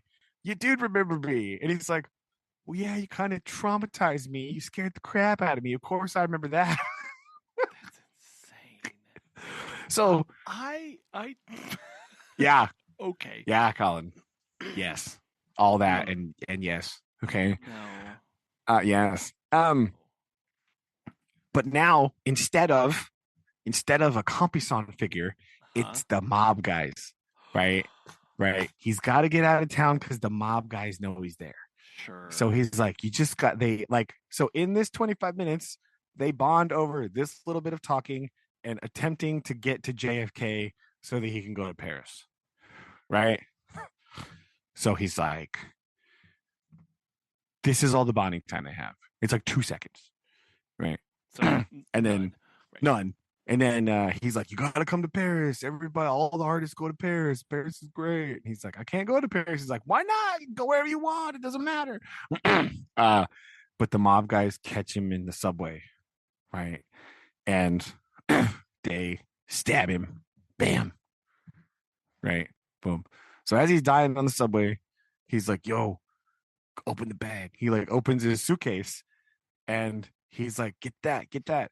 And he has Pip's sketchbook from when he was a little kid, from when they met on the beach that one time. That's the artwork. He's the patron. Oh, we had this the whole time. Oh my gosh, wow, it's amazing. And then he just sort of dies on the subway. And it's sort of implied that Pip is just sort of riding around on the subway for a long time, sitting with a dead Robert De Niro. And there's nobody on this subway in New York City. Something that has never happened before. Yeah. And it's heavily implied that this is like 6:00 in the morning. So like prime time when many people would be on the subway. All of the people would be on the all subway. All of the people. Okay. Whatever. So Finn does go to Paris. Right. He goes to Paris for a few years. He becomes an artist guy. Right. He goes home. He sees they have the Joe reunion. Oh my God, Joe! And then whoever this other lady is, the Biddy standing character. I didn't catch her name because who cares at this point? I just wanted the movie to be over because it was terrible. And then he hears that the old whatever the name of this house is gonna get torn down. They're gonna subdivide it. It's gonna be some sort of real estate subdivision. So Pip's like, "Oh, I gotta go look at it. Right? Oh, I gotta go see. Oh my gosh, well." But who's there? Oh my God, it's Estella and Estella's daughter. Right? So Pip sees the daughter like running through the garden and he like has these weird flashbacks and then he's like, "What the heck?" And so he like follows the girl inside because he's like, "What is happening? Like, am I actually crazy? What's going on?" And then Estella's in there. But this ending really is actually kind of like the book ending a little bit because well, it's like by a dock or whatever, but like they're talking, they hold hands, and she just says, "Can you forgive me?" And he says, "Don't you know me at all?" And then fade out. So it's like it's kind of like the book ending in that it's not like concrete about what's going to happen. Yeah. Right? It's just kind of like there could be more things. So this one at least has the book ending. Everything about this movie is terrible. Right? It's absolutely awful. So many things wrong with it. I don't even know where to begin. I mean, first off, the whole premise of this, I guess, is that he has a skill. The whole premise of the actual book is he has no skill. Yes. Yes. Exactly. Nothing. There's nothing there. Like, yes. The entire basis of no, you're someone special and you're wonderful and you have this unique gifting. You need to show the world. That's not what the expectation. No. That's such a 90s 2000s trope of like you gosh golly, come on, you get up here. Once again, we have missed the entire point. Yes. Right? The whole point is gone. It's just they're just like, this is just a love story. Like, no, it's not. Right? This is like not a love story. There's some unrequited love in this story, but this is ostensibly not a love story. Yeah. Right? Like people that describe Great Expectations as a love story and a mystery, I want to not take their opinion seriously on anything because as you should. Like again, it's a mystery just because like nobody tells Pip a thing. That's not mysterious. It's just that the information was withheld from the narrator. Yeah. That's not a mystery, right? Right. And this book is not a love story because the people in it are terrible, right? And Estella has to learn if she's going to love anybody, right? But we learn that she has to overcome her childhood trauma of not being shown love. She doesn't know how to love anybody, so she can't. So she can't be a love story. And Pip has to overcome a lot of stuff because he thinks he has an idea of what love is, but it's wrong. Right? Yeah. And he has to learn through interacting with other characters what it actually means. Yep. Right? He has to see examples of like Joe and Biddy and like Herbie and Clara and Wemmick and Miss Skiffins, right? He has to see like actual positive things to unlearn what he thinks it is, right? And this movie doesn't do any of that. Plus, there's no Herbert, so ew, gross. I hate this. Immediately, yes. Also, Ethan Hawke says that this movie did badly because it came out 6 months after Titanic. And because Titanic was so successful, nobody wanted to watch anything else that was not Titanic, especially not something that was a love story. Right? So after watching this movie, I have something to say to you, Ethan. Ethan, I wrote this down in my notes. Ethan, it is not Titanic's fault no one watched this. You can read between the lines upon whose fault it actually is. Yeah, but no, that's hot garbage from beginning to end. It is, right? It is. But Collin, what if I said I could save this? I could pull this back. Boy, howdy! I sure hope you can. At least a little bit. Yeah. Right. This movie is not perfect, but it really has a lot more elements of what makes the book good. Okay. And this final version actually does something that no movie version can accomplish, and that is make Estella a more sympathetic figure. Right? They do a good job of like leaning into that she has no choice thing. Right? And we'll get to the part here in a minute, but this movie does a lot wrong, or does a lot right. There's a couple things wrong. The pacing's a little bit weird. There's some parts I could live without. But one thing I can't live without, Collin, is the casting of this movie. Okay, Colin, this is the 2012. This is a UK production version. Okay, old. I'm just gonna do the old Pip because I didn't write it down. Young one. Right, I have old Pip, Jeremy Irvine, Estella, Holiday Granger. Okay, they're excellent. Okay, Colin, Magwitch is Ralph Fiennes. Oh. Yo. Yo. Are you serious? Yes. This is why I watched this movie. And Colin, Miss Havisham. Yes. Helen Bonham Carter. No. Okay. Yes. Okay. And what? More? Mr. Jaggers? Yes. Robbie Coltrane. One Rubius Hagrid. That is insane. Joe is Jason Fleming. Jason Fleming. Yeah. Yeah.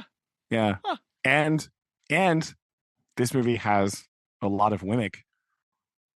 Ewan Brimmer. Perfect. Right? Oh, it's great. My goodness. Right.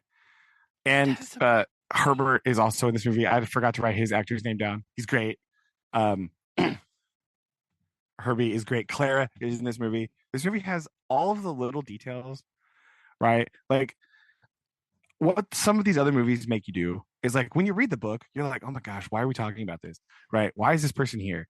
And then you watch the movie version without that person, and you're like, bro, this is missing a lot, right? Yeah. Like one of these versions doesn't even have Mr. Wopsle in it.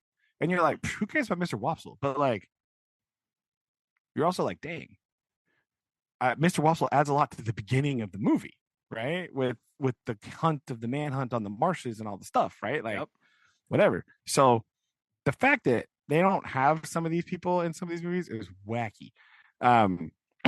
And so it's real weird. So the fact that they have all these people in there is very excellent, right? Yeah. And it's great. Well, I mean that cast already. I'm already in. It doesn't have to follow the script. Now they are at liberty to do what they want. Yeah. Oh, Ollie Alexander is Herbert Pocket. He's great. Okay. It's great. Okay. He's amazing. The casting in this movie is brilliant, right? This movie has no voiceover. So they just will like throw in like a random scene of people doing something and you like have to know what's happening a little bit. So like this movie, it definitely helps if you've read the book. Like you don't need to, but like sometimes for like pacing purposes, it's handy to be like, oh, okay, I got you. Right. Yeah. So like what the other movies sometimes accomplish with voiceover, this is like a short little scene that's here, right? And I wrote down a bunch of stuff that like this movie has, right? This movie at the beginning has Pip reading with Joe, right? This has Biddy teaching him stuff in the school, right? It has that stuff. The other movies skip all that. So there's no character development prior to going to like Miss Haversham's, really, right? So this one we're getting some stuff laid out already. It's cool, right? That when you add it back, you're like, oh dang, I need that, right? Like, yeah, well, it adds to the character so much. Yeah, the story is so based on understanding the motivations of each person and like relationships with people. Yeah, right? Yeah. So they do have to change some stuff just to make it fit in the movie better, but like I like this version a lot. Also, one super important scene that this version has is the barrel scene where Pip watches Estella playing on the barrels. Yes. Right? And it is very clear in this movie that it is this instant that Pip falls for Estella. I see. This is the moment when he sees her as she, with no like strings, no limitations. Yeah. Right. Yep. He just sees her happily skipping across the barrels. This is when he falls for her right here. Yep. He's like hiding under a cart. No agenda, carefree. Right. She's doing something for her enjoyment. Yes. In that moment. Yeah. Yeah. Right. And so this is like a crucial moment that like in the books, you're kind of like Pip's like, I don't even know if that actually happened. Like I couldn't believe it. Right. But in this version, when you see it's very clear, like the way that he's looking at her here. This is the moment. I see. Right? He kind of thinks she's pretty whenever she like brings him up to the house or whatever, like whatever. But like this one, this is it, right? And I wrote here like no narration means they really just hop from moment to moment, like bang, bang, bang, scene to scene, bang, bang, right? So the pacing is a little bit odd. Kind of weird. And we do have, I wrote, Estella seems much more sympathetic, right? It's much more here. Like it's very interesting. Some of the Biddy story here is too, where the part where Biddy like mentions that like maybe that her and Pip could be together, and then Pip's like, nah, I can't, because she's like, do you still love her? And he's like, no, yeah. Like that scene is there, kind of like, again, character motivation, right? Important stuff here. So that's good. I also wrote here something that I realized after watching this movie 4 times and reading the book, right? Okay. Mr. Jaggers is a big fat liar. Right? So, right, whenever he talks, whenever at the end of the book, whenever Pip confronts him, because that's in all these movies too, right? Pip confronts him. He's like, all right, am I to assume that, I know that I came to the conclusion that Miss Havisham was my benefactor all by myself. And he's like, yes, Pip, that's true. Not a shred of evidence, right? Yeah. You have to go on evidence. There is evidence, right? There is evidence that Mr. Jaggers is a big fat gossip, right? Because Pip only comes to this conclusion after he says, I have a benefactor. Miss Havisham is playing it up. She's like, oh, yes, I heard all about it from Mr. Jaggers. And then she says, you shall always keep the name of Pip, right? Which is the one key piece of evidence that leads him to believe that she is his benefactor, right? The only reason that she would know that is if Jaggers blabbed the stipulations of the contract to her. Oh. Right? Yeah. What is this, Jaggers? What is this? I got you, buddy. Like, what? Yeah. Huh. Right? So you don't really think about that at the end of the book. Once you read the book and you're like 75,000 pages in, you're like, oh my God, just get this over with. Like, now you're like, wait a minute. So I wrote, no evidence, my foot. Okay. So there you go. So that's a small tirade I had, that Mr. Jaggers is not as good at his job as he likes to think he is. Right? That's what I think. I mean, I'm assuming he tells Miss Havisham a lot of stuff because he's like, who's she gonna tell? She doesn't leave the house. It doesn't matter. Huh? Well, that's fair. Yeah. Also, this is the only version where Herbert starts referring to Pip as Handel. Oh, that was left out of the other ones? Yeah, it was not in any of the other versions at all. Oh. This key, like, cornerstone of their friendship and bond does not appear in any of the other movies. Right? So I wrote, Handel appears and Clara is here too. Wow. Also, this movie has a lot of the Finches of the Grove. Right? Oh. They're in this movie a lot. And I wrote, oh Lord, the Finches are so lame.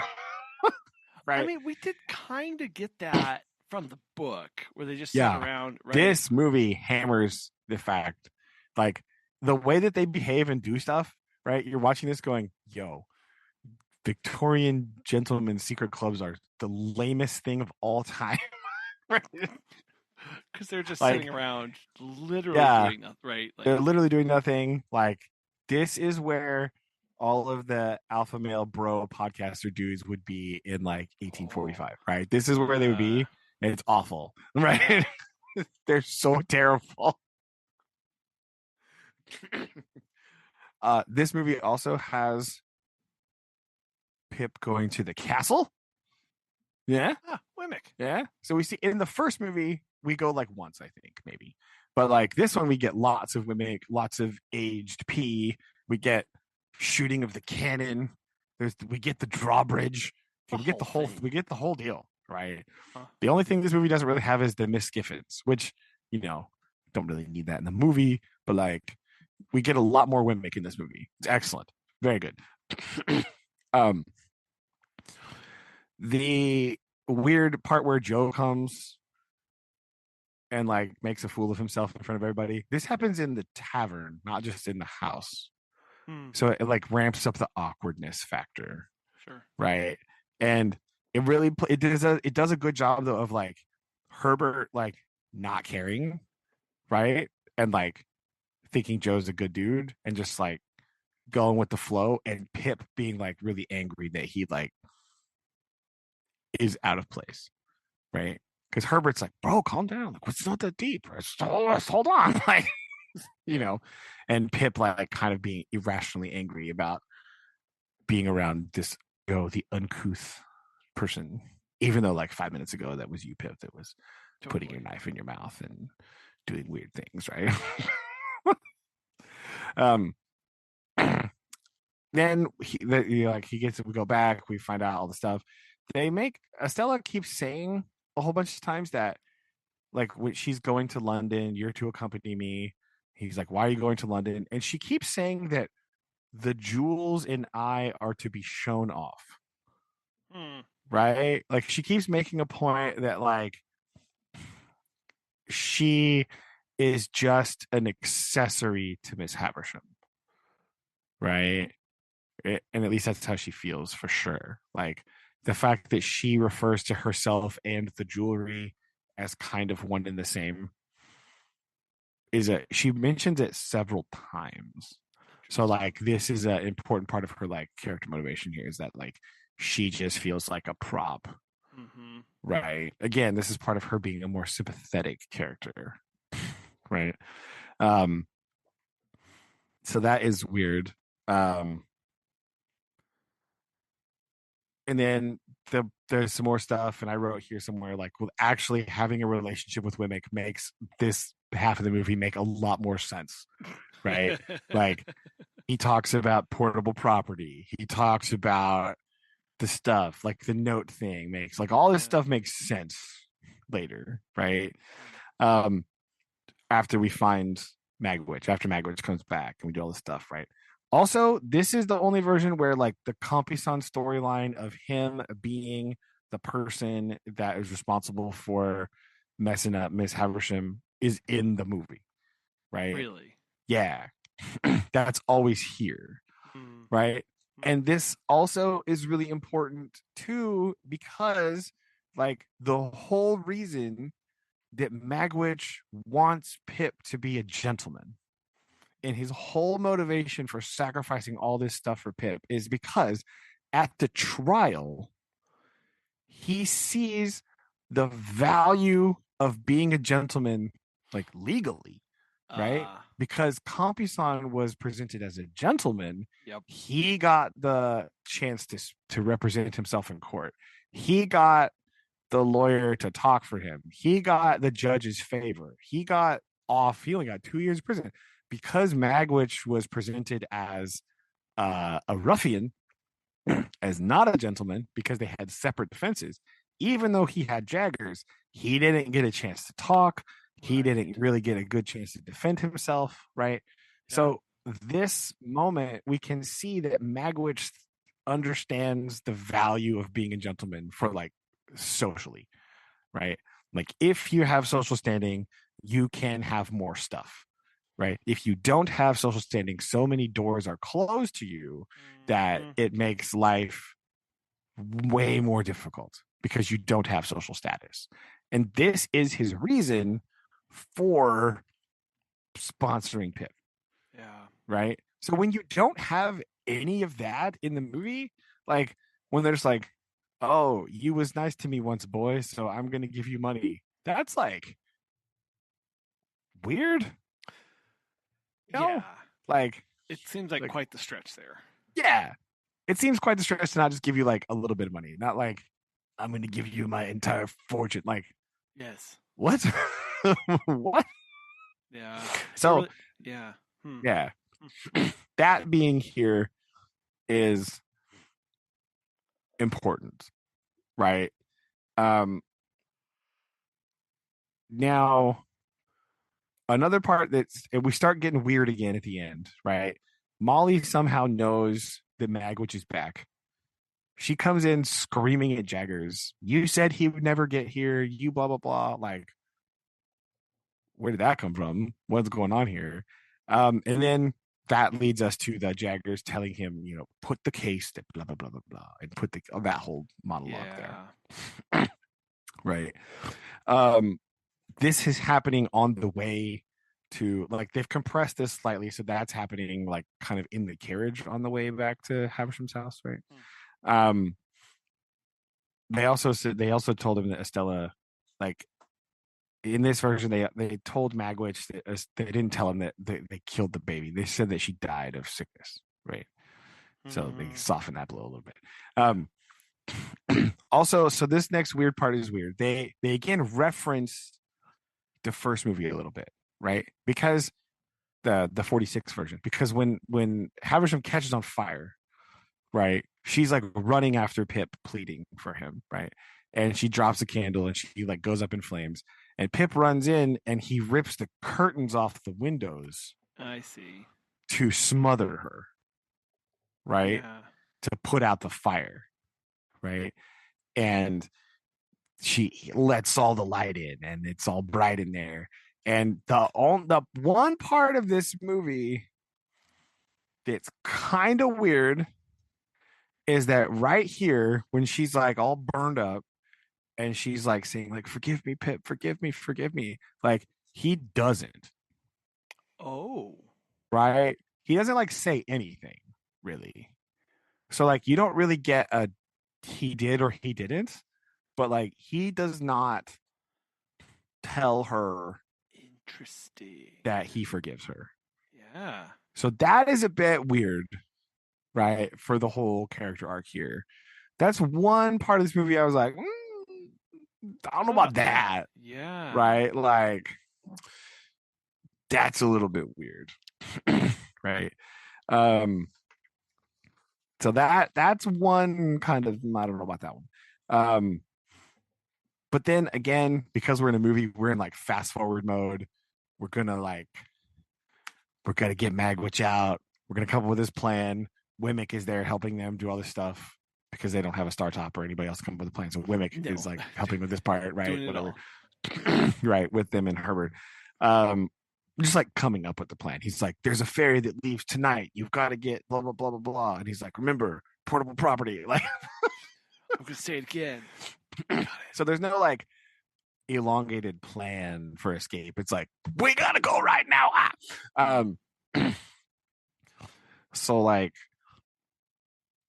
they do that. Again, we have the same thing. We have a similar camera shot to one of the older movies of like the paddle wheel and the boat like getting hit and them going under and all this stuff, right?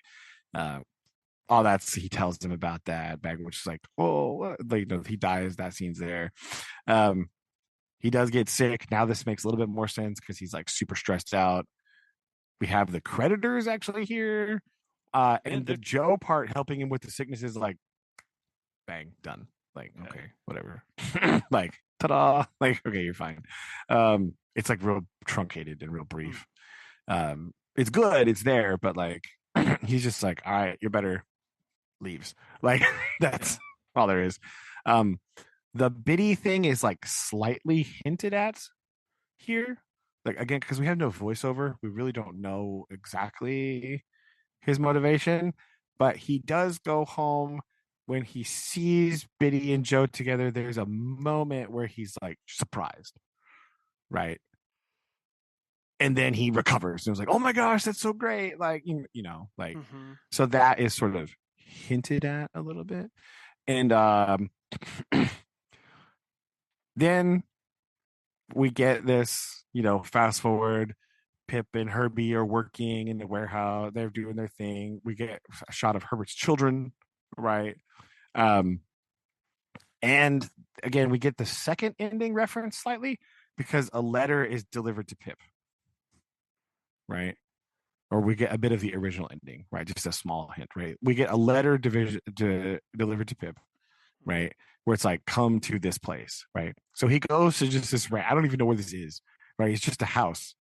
And Estella is there. And they're like walking through the woods. Well, they go out and they walk through the garden and they're talking about I've been bent and, hopefully into a better shape and all that, blah, blah, blah, blah. And we kind of get then we get the published ending a bit because they're talking, they're like kind of talking nicely, and then the shot ends with them holding hands, right? But it's like kind of blurry, right, as it's fading out. And this is like the same technique they use like throughout the story. There's like flashbacks, like when they're telling a story there'll be like a flashback, and it's kind of like they do that flashback thing where it's like blurry and kind of out of focus, sure, and it's like more zoomed in a little bit. It's like that. That's the camera angle they use for the holding hands at the end when they like zoom in on the hands and then the camera fades out. It's like not a clear picture. It's like slightly blurred. So it's kind of like the published ending where it's like, we don't know what's going to happen next. Maybe they will. Maybe they won't. I don't know. Yeah. So there you go. There you go, Collin. There's 4 brain melting versions. That was a whirlwind. It was a whirlwind. Let me tell you. And I mean, I didn't even watch all those. I just got a summary. I about didn't survive one of those. I was gonna say, I can guess which one. But it's always fascinating to see the different takes and what they choose to focus on, and what's the important thing, right, that they need to pull out, and how it's not the same. That's true. Right. So I would recommend, if you're going to watch any version, you either got to watch the 46 version, if for nothing else than for baby Alec Guinness. Okay. But, or the 2012 one, right? Because it's pretty good, right? They have a lot of the good stuff in there. You get a lot of the scope. You get a lot more character motivation. It's like really pretty too. Like it's really shot really beautifully. Lots of good scenery and costuming and stuff. So like one of those 2 versions. Do not watch the 1974 version. Oh my days. Do not watch that. It's not on my list. And you should definitely not watch the 1998 version because it's just hot trash. And it's like, it's not. I think somebody briefly described to them the plot of the book over fax, and they just went out to print. That's really what happened. They're like, oh my gosh, here it is. Like they read the SparkNotes summary and they're like, yeah, man, we can make a movie about this. Like you cannot, don't do that. No, that's wrong. Don't do that. That's a wrong choice. Don't do that. So I'll send you these Wikipedia articles here so you can put these in the show notes here. But there you go. Hey. There you go. Oh my gosh. Thank you. Dang. All right. Craziness. And I do have to say I apologize, but I was so knee deep into Great Expectations movies that I forgot it was my haiku week. No, you're fine. I will have to catch you. I'll get you a makeup one next time. Yeah, we'll just have another one. Well, 2 next week. That's totally fine. I will. You did too much work for this. So I got sidetracked, and then when we pushed back, I just sort of forgot that I was my turn with all of my fair mind melting about like this stuff. So I'll get you one. You made it through this week. Take a rain check. Yeah. So sorry about that. We'll make it up for you next time. You're fine. You know what? That's it. It's fine. We'll just roll with it. We'll just go right on in. It's all be good. Okay. Well, we will. And with that bombshell. Oh man. We'll end. Very good. Okay. Thank you for sitting through my dissertations of Great Expectations cinema versions. Any day of the week, this is what I live for. I'm here for this. It's really what this show's built on. So I had to get back into it and go for it. So and that we will do next week. All right. Love you. Love you too. Bye. Bye.